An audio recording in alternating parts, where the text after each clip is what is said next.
عليكم ورحمة الله. ازيكم عاملين ايه؟ يا رب دايما تكونوا في احسن صحة واحسن حال. انتوا عارفين دايما اني لو غبت شوية بدور لكم على وصفة حلوة قوي بتبقوا مستنينها او سألتوني عليها وانا وعدتكم ان انا هنفذها. دي انا سألت عليها واحدة متخصصة جدا في الوصفات وناجحة، وطبعا مش بتقولي على اي حاجة غير لما بتكون مجربة وناجحة 100%. وهي اللي الناس كلها بتبقى محتاجاها بس غالية، وهي البروتين بتاع الشعر. طبيعي، احنا عايزين حاجة طبيعية، مش عايزين حاجة فيها كيماويات. لان طبعا في ناس كتير بتبقى عايزة تعمل البروتين ده بس مش بيبقى معاها مقدرة او امكانيات ان هي تعمل. فدي احلى وصفة للبروتين واهمها عندي الزبدة البلدي الفلاحي الجاموسي، اللي هي مع هيش متهدرجة ولا يعني مش من بره، اللي احنا بنجيبها في صفايح، لا دي طبيعي.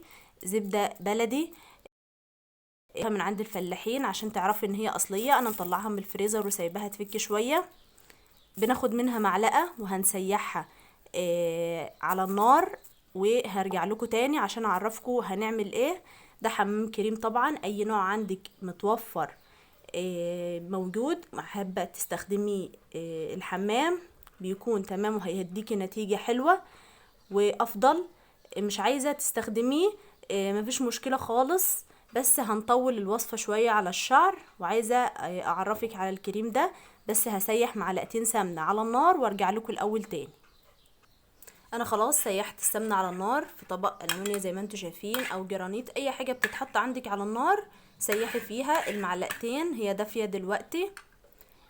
انا عندي الكريم ده مرطب، ده كريم مرطب اسمه بينا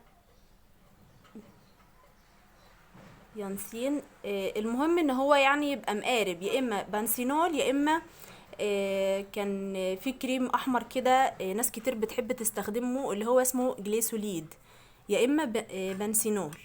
الاتنين دول لو متوفرين عندك تحطيهم افضل من الكريم ده كمان، بس انا اللي متوفر عندي ترطيب هو ده.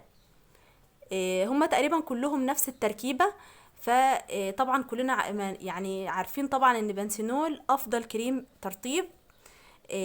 بيخلي الشعر جميل جدا اهو. احطه تقريبا يعني زي معلقتين كده. ماشي تمام. السمنة دافية علشان كده الكريم هيسيح معانا. زي ما قلت لكم يا بنات، ده بروتين مجرب. عايزه تحطي الوصفه كده تمام، تجيبي يا اما جليسوليد او بنسينول. تجيبي كريم جليسوليد او بنسينول. طبعا احفظوا الكلمتين دول علشان مهمين جدا. اللي ما عندهاش حمام الكريم ده هتستغنى عن الوصفه وتخلي الوصفه دي على شعرها، تدهنيها بايدك عادي خالص اكنك بتحطي كريم. هتحطيها على كل الشعر. ولو شعرك اطول هتكتري الكميه شويه، هتكتري السمنه وهتكتري بنسينول. وهتاخديها طبعا بكف ايدك تحطي على كل شعرك وعلى فروه الراس، علشان دي زبده طبيعيه معموله، طبعا بتبقى معموله من اللبن.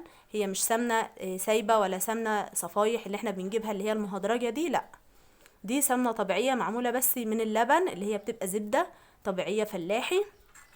حتى ايام زمان لو كنت تسمعي الستات الكبار كانوا يقولوا لك عايز شعرك يبقى ناعم وبيلمع حطي عليه زبده، هيخليه زي الزبده. فده بروتين بصراحه. هي صاحبه كوافير كبير جدا وبتعمله دايما لزباينها، فهي قالت لي على السر لان هي حبيبتي وعارفاني وكده.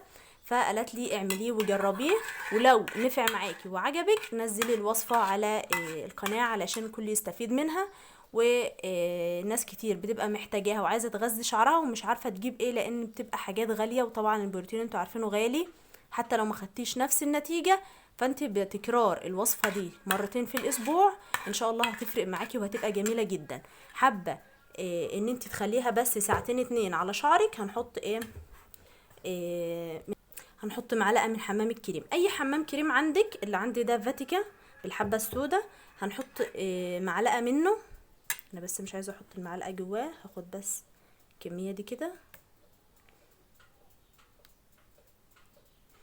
حابه تحطي الحمام يبقى مش هنسيبه كتير. الوصفه دي مش هنكترها على شعرنا، تمام. هتسيبيها ساعتين.